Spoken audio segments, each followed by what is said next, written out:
The second graded stakes on Santa Anita's Saturday card is the Robert J. Frankel Stakes, or Bobby Frankel, the great Hall of Fame trainer from years past. Ran a lot of graded stakes, won a lot out in California as well as New York. It's a grade three. It's the third race on the Saturday card, and it's running a mile and an eighth on the turf for 3-year-olds and up, fillies and mares. And there's only six contestants in here. And really, the issue to me is that I don't know how much pace there's going to be in this race.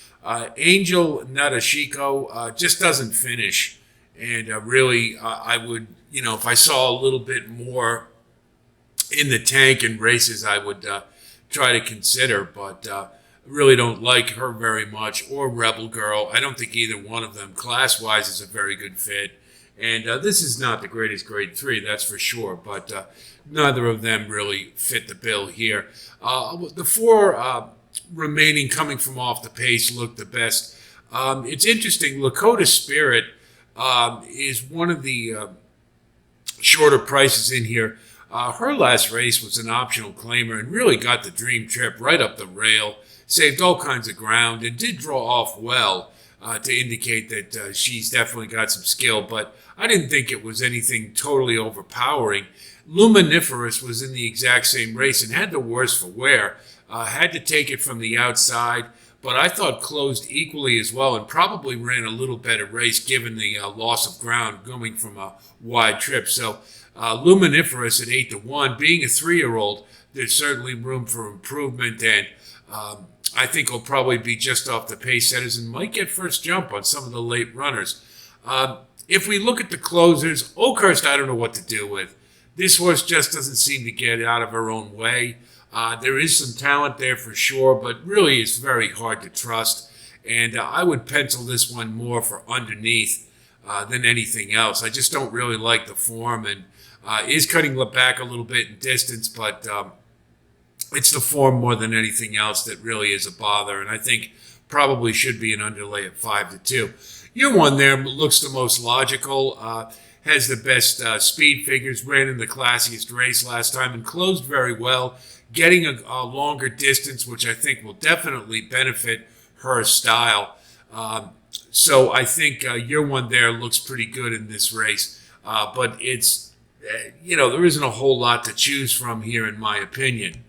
If we look at the wagering strategy, given the short prices, I really think you just have to do cold exactas if that's what you want to do. I think the primary one is 6-1 cold.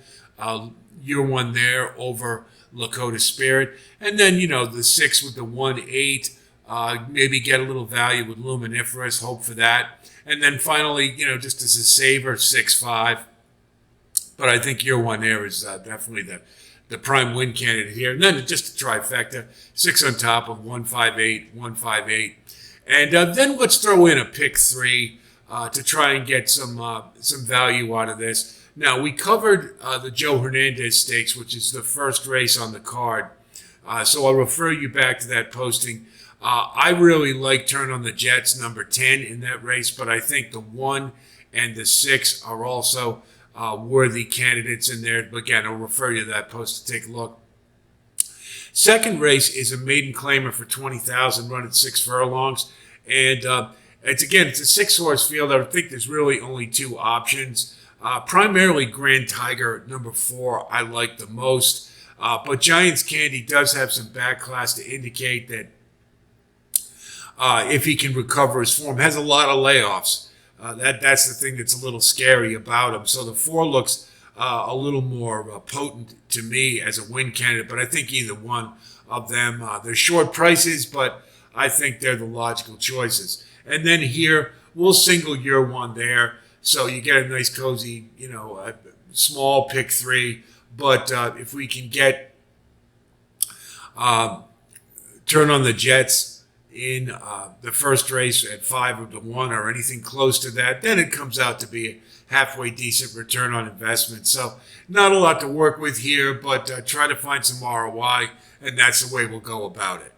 Again, if you like content like this, please like and subscribe. And thanks for all of you who have come on board. And again, I wish all of you a safe and happy new year. And let's make 24 a great one. Okay?